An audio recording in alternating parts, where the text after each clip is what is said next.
오늘 하나님의 말씀은 사도행전 7장 14절에서 36절까지의 말씀이 되겠습니다.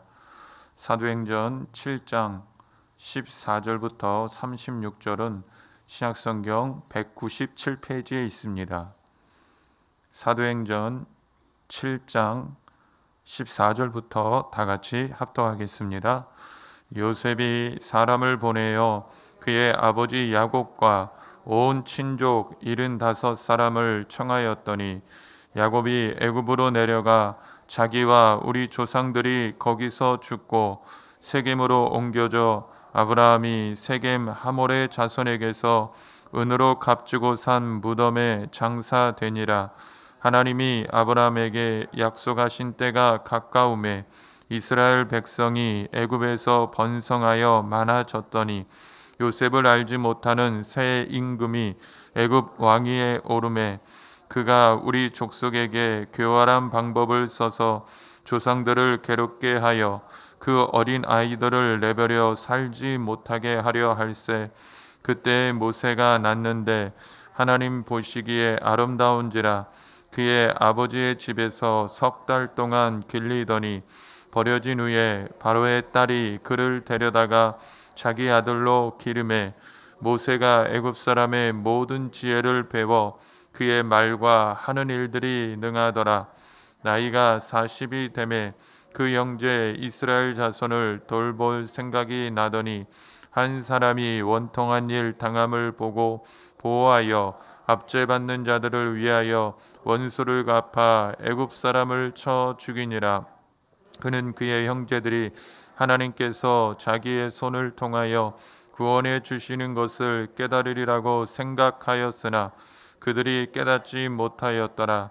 이튿날 이스라엘 사람끼리 싸울 때에 모세가 와서 화해시키려 하여 이르되 너희는 형제인데 어찌 서로 해치느냐 하니 그 동물을 해치는 사람이 모세를 밀어뜨려 이르되 누가 너를 관리와 재판장으로 우리 위에 세웠느냐? 내가 어제는 애굽 사람을 죽인과 같이 또 나를 죽이려느냐 하니 모세가 이 말 때문에 도주하여 미디안 땅에서 나그네 되어 거기서 아들 둘을 낳으니라. 40년이 참에 천사가 시내산 광야 가시나무 떨기 불꽃 가운데에서 그에게 보이거늘 모세가 그 광경을 보고 놀랍게 여겨 알아보려고 가까이 가니 주의 소리가 있어 나는 내 조상의 하나님 즉 아브라함과 이삭과 야곱의 하나님이라 하신대 모세가 무서워 감히 바라보지 못하더라. 주께서 이르시되 내 발에 신을 벗으라. 내가 서 있는 곳은 거룩한 땅이니라. 내 백성이 애굽에서 괴로움 받음을 내가 확실히 보고 그 탄식하는 소리를 듣고 그들을 구원하려고 내려왔노니 이제 내가 너를 애굽으로 보내리라 하시니라. 그들의 말이 누가 너를 관리와 재판장으로 세웠느냐 하며 거절하던 그 모세를 하나님은 가시나무 떨기 가운데서 보이던 천사의 손으로 관리와 속량하는 자로서 보내셨으니 이 사람이 백성을 인도하여 나오게 하고 애국과 홍해와 광야에서 40년간 기사와 표적을 행하였느니라. 아멘. 아멘. 예수님의 보혈과 말씀으로 승리를 선포합니다. 아멘. 할렐루야. 오늘 말씀을 들을 때 하나님의 성령이 깨닫게 하시고 삶의 그 깨달은 것을 실천할 수 있는 힘과 용기가 가득하게 되시기를 주님의 이름으로 축원을 드리겠습니다. 오늘 우리 사도행전 7장 14절에서 36절의 말씀을 가지고 이스라엘의 역사라는 제목으로 은혜를 나누기를 원합니다. 이제 스데반이 잡혀가서 그 사내들인 공회원 앞에서 아주 담대하게 복음을 증거하는 거예요.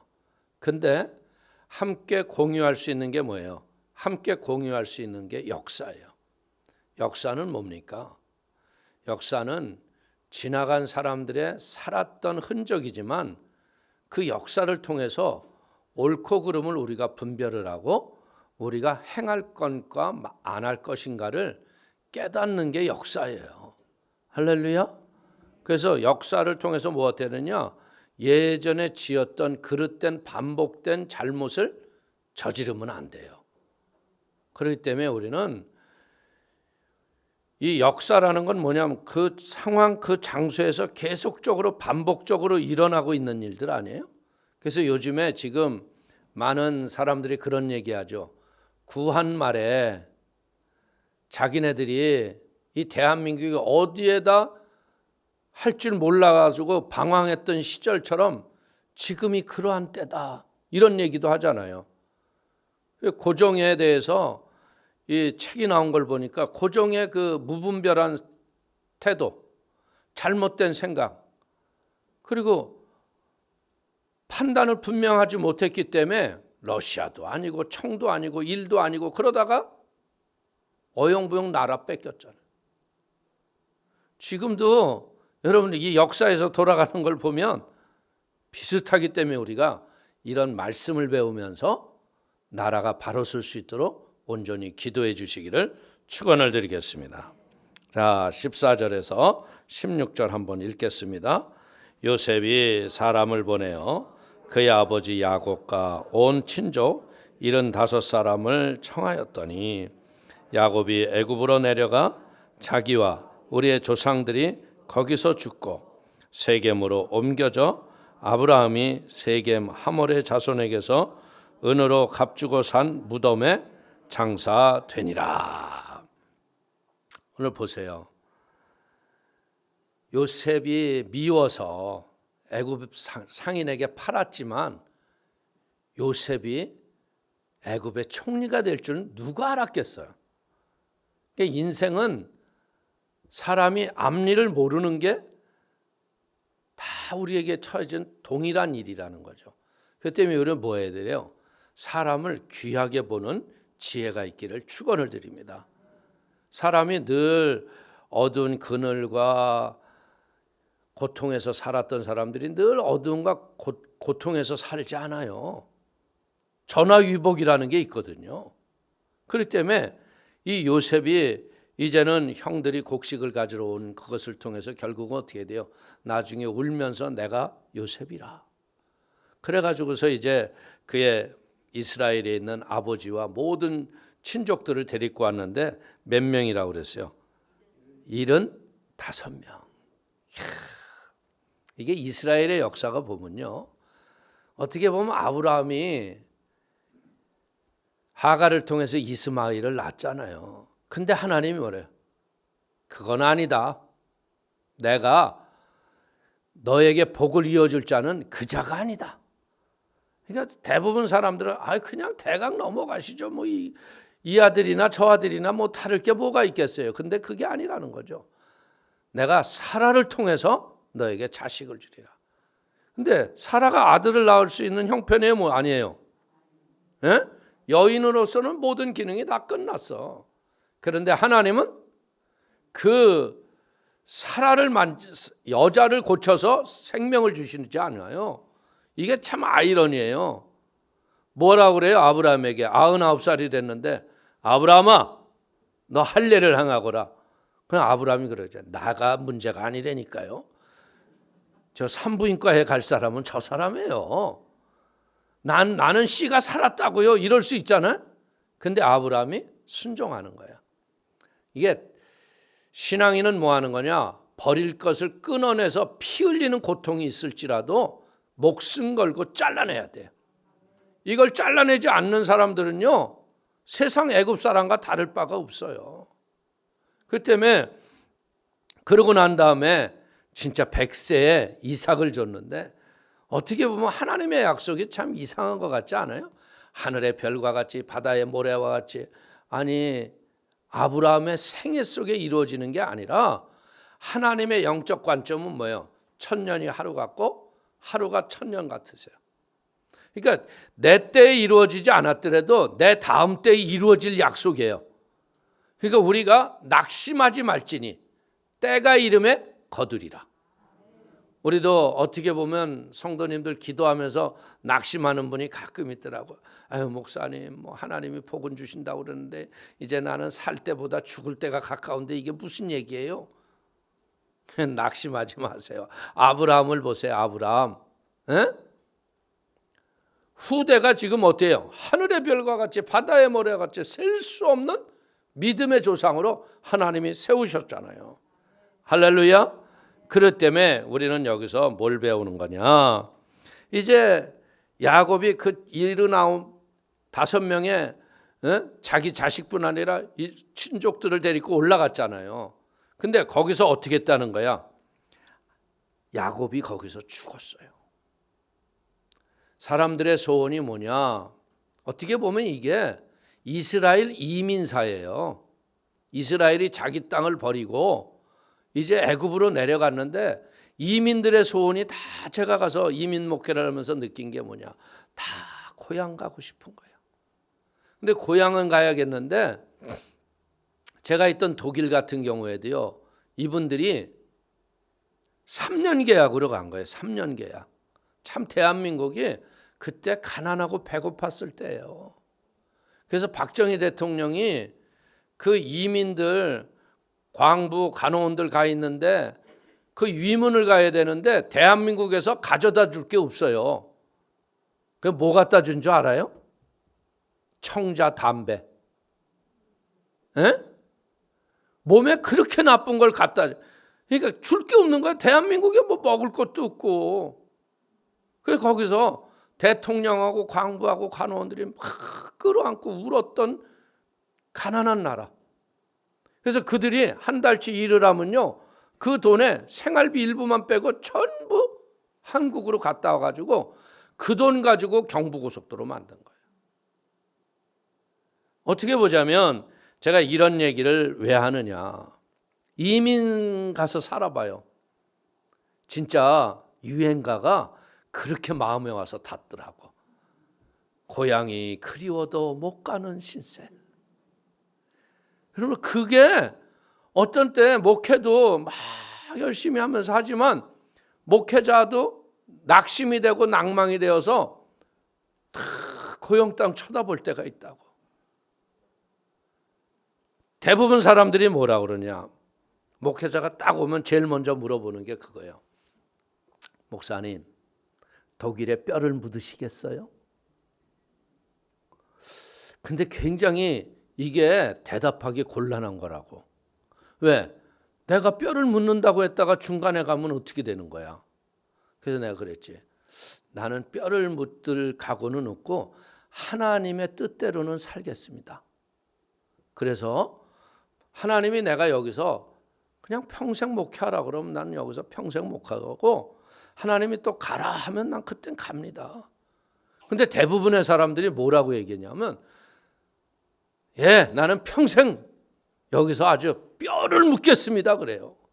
근데 그러고 중간에 다 도망 나오니까 성도들이 실족하는 거예요.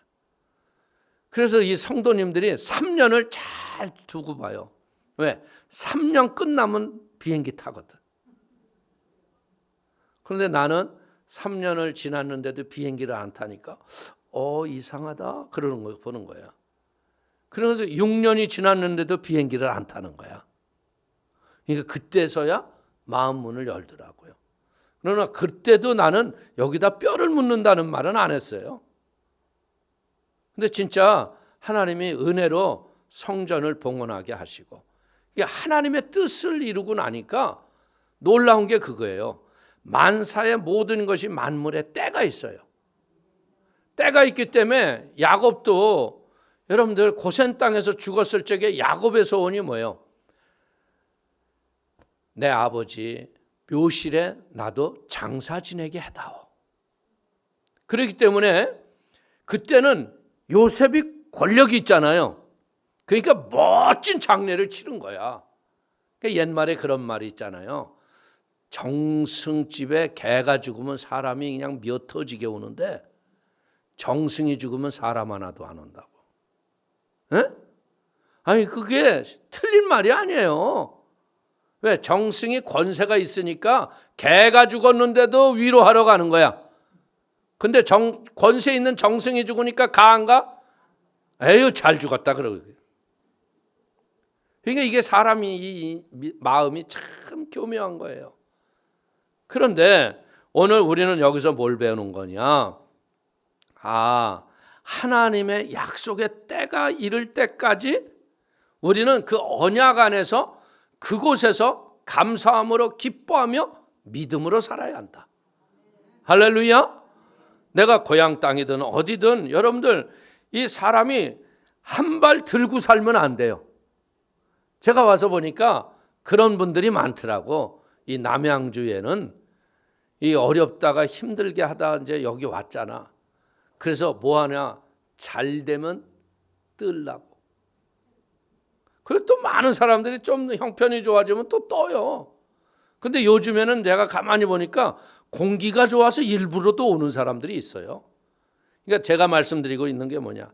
내가 사는 땅에서 약속의 말씀을 붙잡고 하나님의 때를 분별하고 뜻을 깨달아서 그 언약 안에서 머물고 사는 것이 축복인 걸 깨닫게 되기를 축원을 드리겠습니다. 자, 17절에서 우리 19절 한번 또 보겠습니다. 하나님이 아브라함에게 약속하신 때가 가까움에 이스라엘 백성이 애굽에서 번성하여 많아졌더니 요셉을 알지 못하는 새 임금이 애굽 왕위에 오르매 그가 우리 족속에게 교활한 방법을 써서 조상들을 괴롭게 하여 그 어린아이들을 내버려 살지 못하게 하려 할세. 참 이 세상의 역사는요, 이 하나님의 계획 안에서 움직여지고 있다는 걸 깨닫기를 바랍니다. 왕이 바뀌었기 때문에 이런 게 아니고요. 이제는 하나님이 아브라함에게 약속할 게 뭐라고 그랬어요? 네가 이방 땅에 가서 400여 년을 살다가 그 땅에서 나오리라. 하나님이 약속하셨잖아요. 그러니까 그 약속의 성취가 이루어지기 위해서 어떻게 하는 거예요? 요셉은 죽고 이제 요셉을 알지 못하는 또 새로운 바로가 왕으로 올라오게 되니까 예전에 환대했던 바로처럼요 이스라엘 백성들을 대접하는 게 아니에요. 이제 뭐 하는 거예요? 저들에게 성을 짓게 하고 벽돌을 만들게 하고 노예로서 온갖 힘을 주는데 문제는 뭐예요? 사람들이 점점 많아져. 사람이 많아지면 어떻게 돼요? 힘이 모여지잖아요. 우리가 말에 그런 말 있잖아요. 굴러온 돌이 박힌 돌을 뽑아낸다고. 이게 잘못하다간 이게 이스라엘 사람들이 점점 이게 많아지면 나중에 어떻게 되겠어요? 나라의 기강이 무너질 수 있다고 생각하는 거야. 그러니까 또 잘못된 사람들이 또 요셉을 시기하고 이랬던 사람들이 이제 계속 지속적으로 이스라엘 백성들의 번성을 시기하잖아요. 그러니까 어떻게 돼요? 애를 낳으면 물에 던져버려라. 죽여버려라. 그런데도 놀라운 게 뭐예요? 산파들이 믿음이 있는 여인들이야. 그러니까 죽여요, 안 죽여요? 그때 태어난 사람이 누구야? 모세. 그러니까 이게 역사는 이렇게 우리가 역사를 배우면 배울수록 느끼는 게 뭐냐면 하나님의 그 섭리가 너무나 정밀하시다는 거야. 그러니까 우리도 사는 날 동안 무엇 해야 되겠어요? 이왕 살면 하나님 앞에 쓰임 받고 싶어, 안 쓰임 받고 싶어? 그러려면 어떻게 해야 되겠어요? 하나님의 진리에 나를 자꾸 맞춰야 돼요. 하나님의 뜻에 나의 영혼을 자꾸 은혜 아래 맞춰 나가면 하나님이 그 사람을 더 존귀하게 사용하는 거야. 근데 하나님의 뜻대로 살려고 하다 보면 어때요? 그의 뜻대로 살기보다는 내 마음대로 살고 싶어. 어떻게 싶어? 에? 보이지 않게 하나님 뜻대로 살면 손해보는 것 같아요. 억울한 것 같아요. 그러니까 자꾸 어떻게 돼요? 주여 머무시옵소서. 내가 알아서 하겠나이다. 그러다가 이제 된통 터지는 거야. 에? 그렇기 때문에 우리는 무엇 해야 되겠어요? 하나님 계획 안에서 하나님의 은혜 아래서 믿음으로 사는 지혜가 있어야겠다. 할렐루야. 이들이 뭐야? 교활한 방법을 써서 조상들을 괴롭게 하여 어린아이들을 내버려 살지 못하게 하려 할세.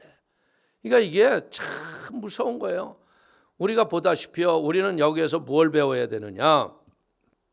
아이들이 어렸을 적엔 아무것도 아니에요. 그래야 안 그래요? 에? 애들이 태어나면 피덩이 아니야, 피덩이. 근데 이 피덩이를 어떻게 기르느냐에 따라서 이 아이가 커서 우주를 움직이고 하나님을 움직이는 믿음의 사람이 될 수 있는 거예요. 그 중에 모세가 나올 줄 누가 알았어요? 할렐루야. 그렇기 때문에 여러분들이 자녀를 양육할 때 어떻게 해야 돼요? 내 새끼라고 생각하지 말고요, 내 자녀라고 생각하세요. 하나님의 자녀를 위탁받은 청직이에요. 그렇기 때문에 여러분들이 막 자녀들을 막 내 생각대로 그냥 학원 시간 뭐 이래가지고 돌리지 말어. 그냥 큰 틀 안에서 크게 문제가 없으면요, 자유를 주세요. 자율성을 자기가 배워야 돼. 내가 스스로 자기를 컨트롤할 줄 알고. 예? 여러분들 억압되어 있는 자녀들 쳐놓고요, 엄마만 없어봐. 나 자유 얻었네, 너 자유 얻었네요. 그 아이들은 아무 일도 못해요, 솔직하게 얘기해서. 근데 자율과 자유를 아는 아이들은 어때요? 어디다 내놔도 자기가 자기를 관리하는 거예요. 그래야 여러분들 위대한 믿음으로 쓰임받는 자녀가 될 수 있는 거예요. 할렐루야. 그래서 이제 우리 20절 21절 한번 또 읽어볼까요? 그때 모세가 났는데 하나님 보시기에 아름다운지라 그의 아버지 집에서 석 달 동안 길리더니 버려진 후에 바로의 딸이 그를 데려다가 자기 아들로 기르매. 자, 오늘 여기에서 우리가 배우는 게 뭐냐? 모세가 물에서 건짐을 받았잖아요. 근데 결국 모세가 하는 일이 뭐예요? 백성들을 고난과 고통에서 이스라엘 백성을 건지는 일을 해요. 우리는 이런 걸 배워야 돼. 아, 나도 하나님 앞에 건짐을 받은 이유가 뭘까? 고난당하고 있는 이웃들을 건지기 위해서 하나님이 나를 건지셨구나. 그래서 영혼을 전도하고 하나님의 사명을 감당하고 믿음으로 승리의 삶을 살아가는 우리 모두가 되기를 축원을 드립니다. 물에서 건짐을 받았다. 참 그 모세의 어머니가요, 요게벳이 그 역청을 바를 적의 심정이 어땠을까? 여러분들, 자기 아들이 석 달 동안 길렀을 적에 눈에 얼마나 사물사물해 이거. 그냥 막 애가 눈을 마주치면서 말은 못하는 배고프다고 그럼 뭐 여러분들 얼마나 눈에 넣어도 아프지 않을 정도인데 이 아이를 물에다 넣어서 띄었다 이러는데 이게 보니까 그 공주가 나와서 목욕하는 장소에 갖다 놓은 거예요. 어떻게 보면. 그러니까 바로 그걸 보고 애를 보자마자 그 누이가 가서 유모 필요하세요? 그 유모. 여러분들 그 어머니는 자식에게 젖 먹이면서 돈 받은 여인이야. 이게 이제 하나님이 우리에게 주시는 은혜가 바로 그거야. 우리가 사명을 잘 감당하면 내 젖도 돈 받고 먹이는구나. 이게 은혜야 아니야? 이게 이런 게 은혜인 거야. 이런 은혜가 있으면요, 내 것을 내 것이라고 할 자가 아무도 없는 거야. 어떻게 보자면 내 인생도 내 거 아니에요. 하나님 뜻을 따라 잘 살면 하나님이 역사하시고 하나님이 움직이시는 거예요. 저도 제가 보기엔 그래요. 제가 독일에서 그런 무슨 독일 종교청 교회를요, 순복음교회로 만들 줄 누가 알았어요. 근데 사건의 그 순간순간을 분별하는 지혜를 가지니까 하나님이 그 뜻을 깨달아 알게 하시는 거야. 그리고 그 독일 종교청 분들에게 가서 안 되는 한국말로 그냥 통역시켜서 하는데 그들이 그냥 내 말을 따라 다 아멘 하는 거예요. 그러니까 그들이 그러는 거예요.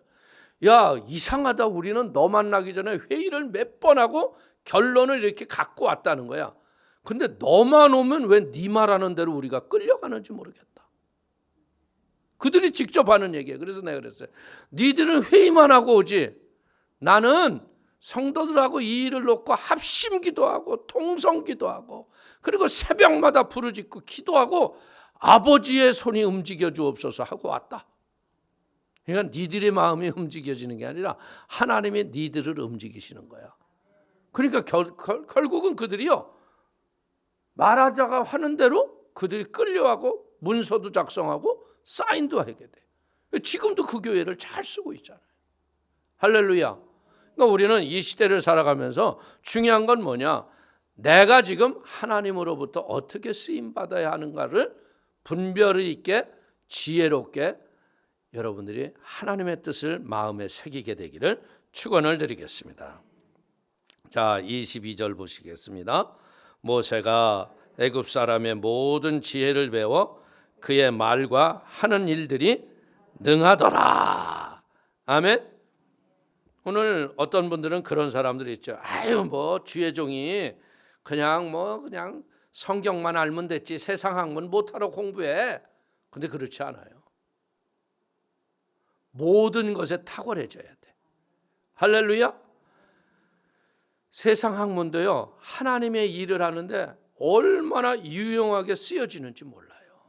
아예 무식이면요, 성도들이 고난을 당해요. 그렇기 때문에 사랑하는 성도님들이 할 수만 있다면 뭐 어떻게 되겠어요? 다방면의 지혜와 지식을 가지고 세상을 승리하며 살아가게 되시기를 축원을 드리겠습니다. 근데 참 놀라운 게 뭐냐면요, 하나님이 하시는 일은요, 비록 학문이 여러분들 연필이 짧을지라도요, 배운 게 없을지라도요, 하나님이 지혜를 주시면 그 지혜로 사람들을 다스리는 거야. 여러분이 알다시피 정주영 씨는 어디만 나와서 학교? 에? 초등학교밖에 안 나왔잖아. 그렇지, 옛날에 소학교지, 소학교. 근데 그 사람 현대 밑에 석박사가 얼마나 많아. 그래도 회장님만 나오면 엎드려 절하잖아. 근데 놀라운 게 뭐예요? 그 회장 머리에 지혜를 주시는 거야, 지혜를. 그분이 현대조선이라는 조선소를 세워야 되는데 이 조선소에 대한 최강국은 영국이에요, 영국. 그리고 그 돈을 영국에서 이제 좀 빌려갖고 해야 되는데 담당자를 만났는데 담당자가 그러더라잖아. 니네 조선에 대해서 배 만든 뭐가 있냐? 근데 이분이 갑자기 이순신 장군을 꺼내놓고 돈에 있는 그 거북선을 꺼내놓고 우린 옛날에 이렇게 수륙양육용 배를 만든 나라다. 그 옛날에 벌써 우리는 이렇게 조선업이 발달했다. 그러니까 너글노트래. 여러분, 그런 지혜가 어디에서 오는 거예요? 우리는 알아야 돼요. 마음을 넓게 열고 하나님을 바라보면 지혜의 근본 되신 하나님이 우리에게 지혜를 주시는 걸 믿기를 축원을 드립니다. 자, 23절 보겠습니다. 나이가 40이 되매 그 형제 이스라엘 자손을 돌볼 생각이 나더니. 보십시오. 모세는 비록 몸은 왕궁에서 자랐지만 어렸을 적에 어머니로부터 젖먹고 자랐어요. 어머니가 말 알아들을 적에 무슨 얘기 얘기했어요? 야, 넌 히브리 사람이야. 넌 히브리 사람을 건져야 할 사명이 있어. 하나님의 뜻이 있어. 넌 하나님의 위대한 뜻이 있어. 그러니까 나이가 40이 되면, 여러분들 사람이 나이 40되면 이제 뜻을 펴고 싶은 그게 있잖아요. 그래가지고 이스라엘 백성을 건지겠다고 하나님께 여쭙지 않고 했다가 망하는 길이 들어간 거야. 그래서 우리는 무엇을 배워야 되느냐? 내 뜻보다 아버지의 뜻을 볼 줄 알아야 되고, 그리고 모세를 통해서 우리가 배워야 될 게 뭐예요? 이웃을 보는 눈이 띄어지기를 축원을 드립니다. 신앙인들의 첫걸음은요, 내 문제 때문에 예수님 앞에 나와요. 근데 예수님 앞에 나와서 우리가 이제 눈을 떠야 할 게 뭐예요? 이웃을 보는 눈을 뜰 줄 알아야 돼.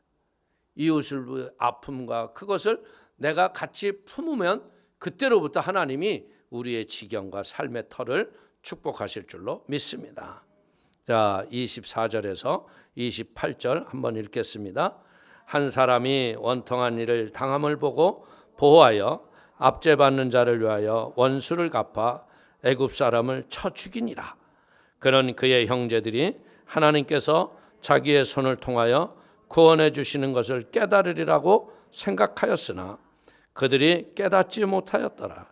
이튿날 이스라엘 사람끼리 싸울 때 모세가 와서 화해시키려 하여 이르되 너희는 형제인데 어찌 서로 해치느냐 하니 그 동물을 해치는 사람이 모세를 밀어뜨려 이르되 누가 너를 우리의 관리와 재판장으로 우리 위에 세웠느냐.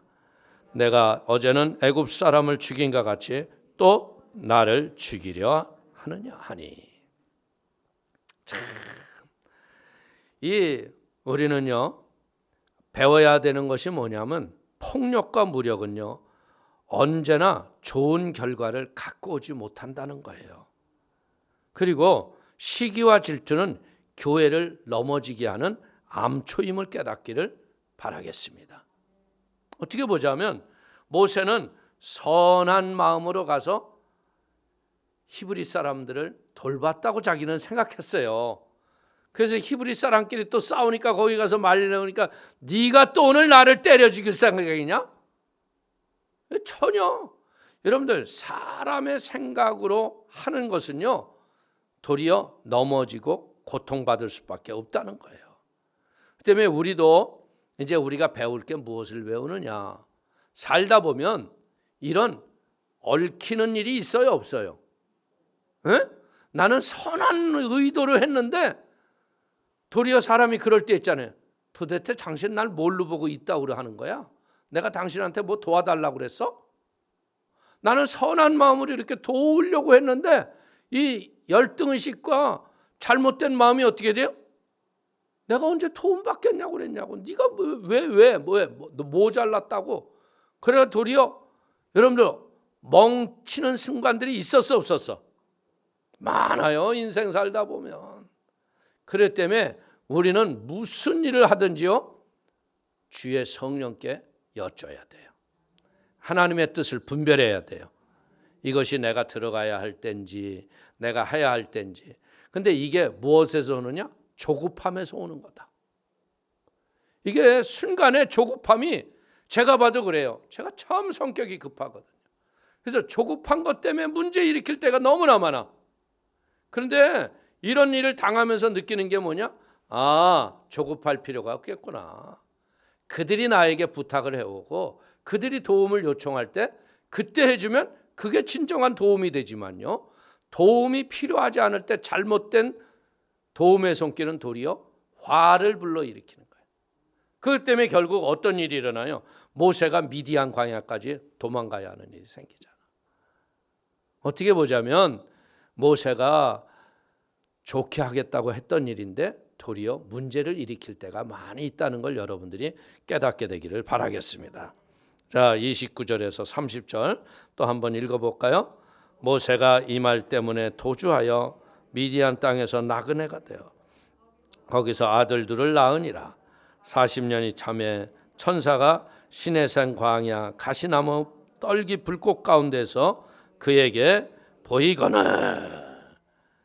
오늘 이 40년 미디안 광야는 뭐 하는 거예요? 모세가 나를 부인하는 거야. 여러분 생각해 봐. 왕궁에서 그냥 모든 것이 수발이 되고 받들어져서 권력 아래서 얼마나 편하게 있었겠어요. 그런데 미디안 광야에서는 받들어 섬겨주는 사람이 있어 없어? 모세가 일일이 다 해야 되잖아. 그러니까 이 사람이라는 건 뭐냐면 이 바닥에서부터 한 단계씩 올라가는 걸 배워야 돼요. 그래야 진정한 힘을 나를 위해서 쓰는 게 아니라 하나님의 뜻을 위해서 쓸 수 있는 지혜가 있음을 믿기를 축원을 드리겠습니다. 하나님은 어떻게 돼요? 자기 자신을 부인하는 사람. 성경을 보면요, 나는 아무것도 할 수 없습니다, 나는 아닙니다, 그러는데 하나님이 그런 사람들을 불러다가 쓰시잖아. 가시나무처럼 나 아니면 안 되죠, 나죠 바로, 그런 사람들이 교회에 문제만 일으켜. 그렇기 때문에 철저하게 자기를 부인하며 하나님의 뜻을 받들 줄 아는 지혜가 여러분의 삶 속에 있게 되기를 축원을 드리겠습니다.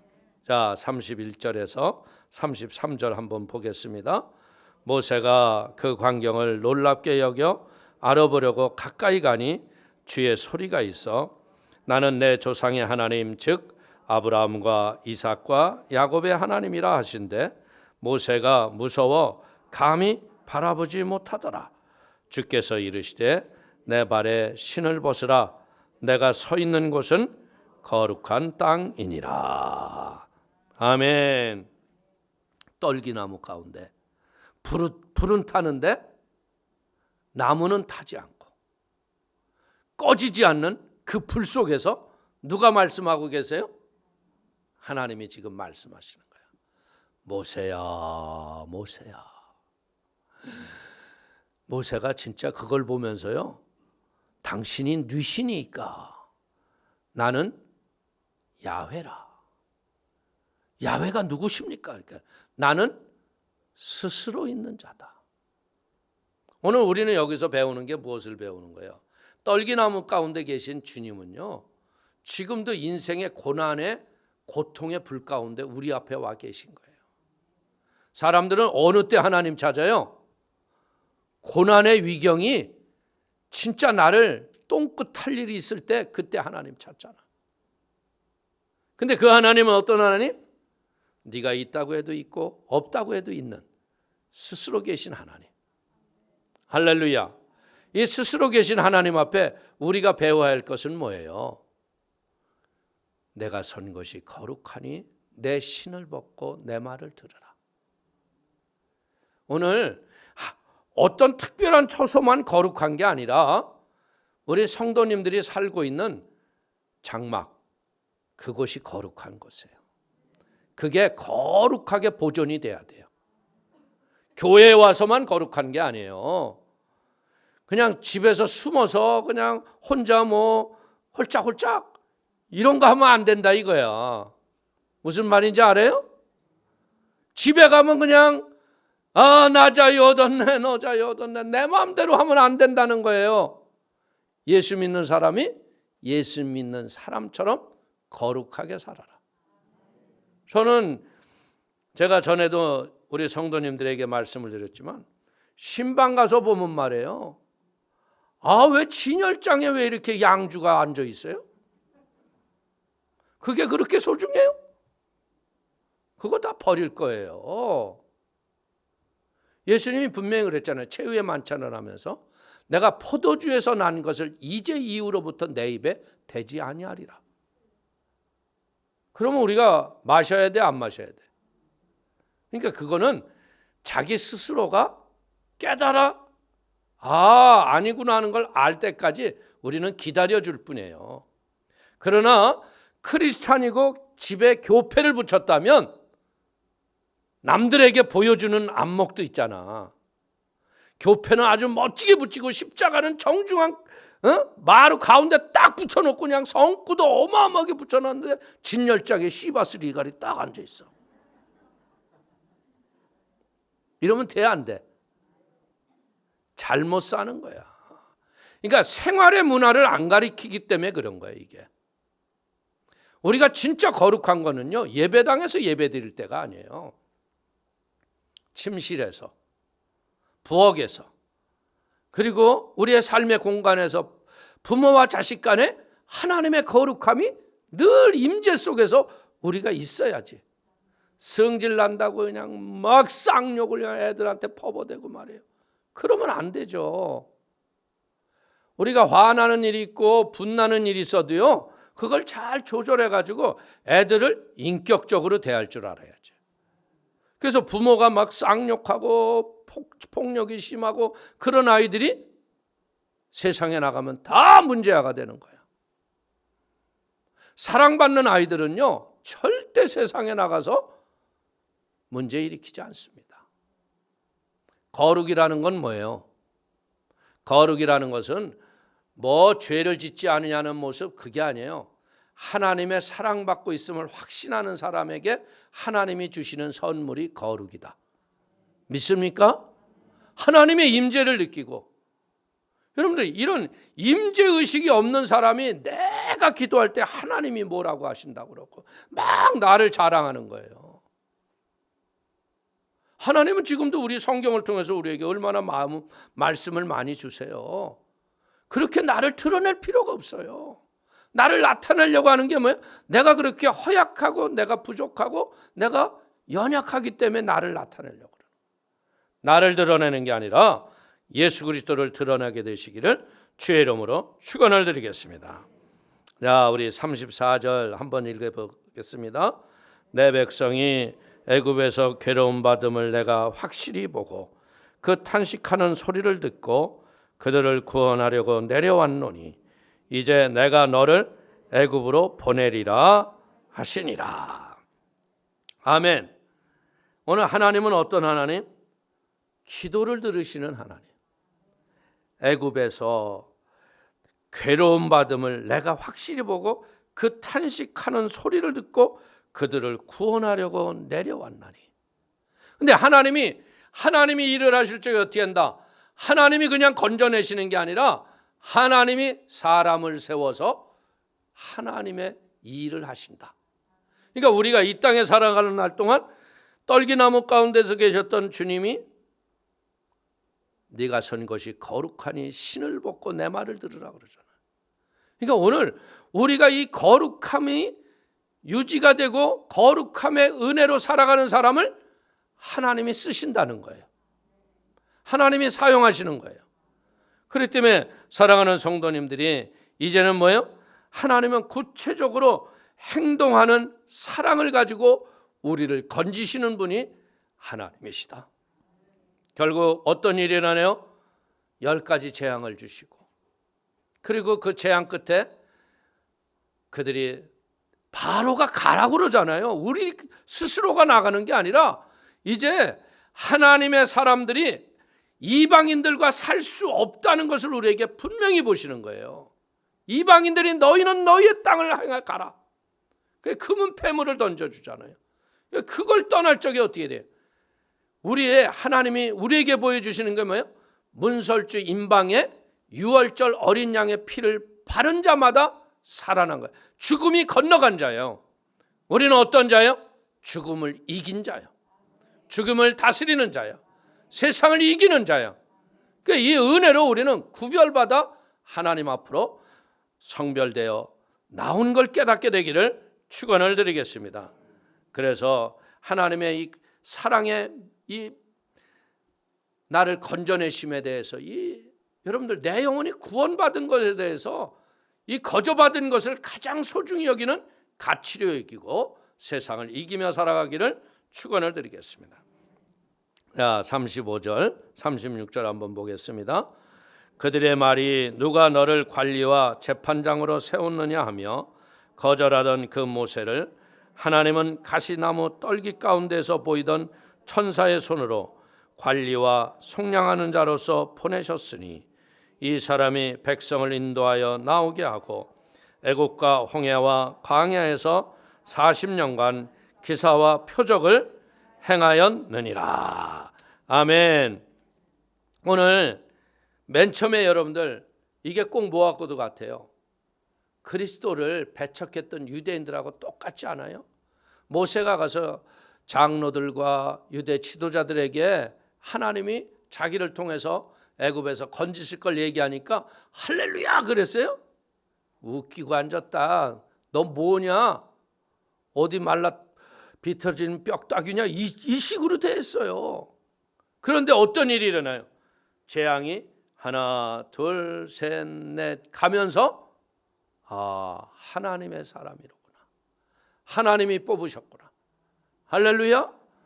오늘 우리는 배우는 게 뭐예요? 모세가 내가 바로 그 사람이로다 이 얘기하지 않아요.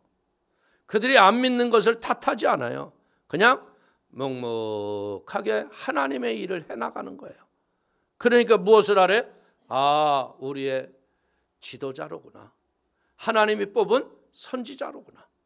그러니까 그 인류로부터 순종하며 믿음으로 나가잖아요. 우리가 배척했던 예수 그리스도를 통해서 예수님의 우리를 구속하는 사랑을 가르쳐 주셨듯이 이제 모세를 통해서 이스라엘 백성들은 뭐예요? 애굽의 종살이에서 나오게 하셨다는 거예요. 오늘 우리는 이것을 보면서 깨닫는 게 뭘 깨달아야 되느냐? 여러분들이 아직도 애굽에 거하고 있는 곳에서 나와야 돼요. 여러분들 아직도 애굽에 족쇄를 채우고 잘못된 삶을 사는 구습이 여러분들의 삶 속에 있다 그러면 그걸 오늘 끊어내시기 바랍니다.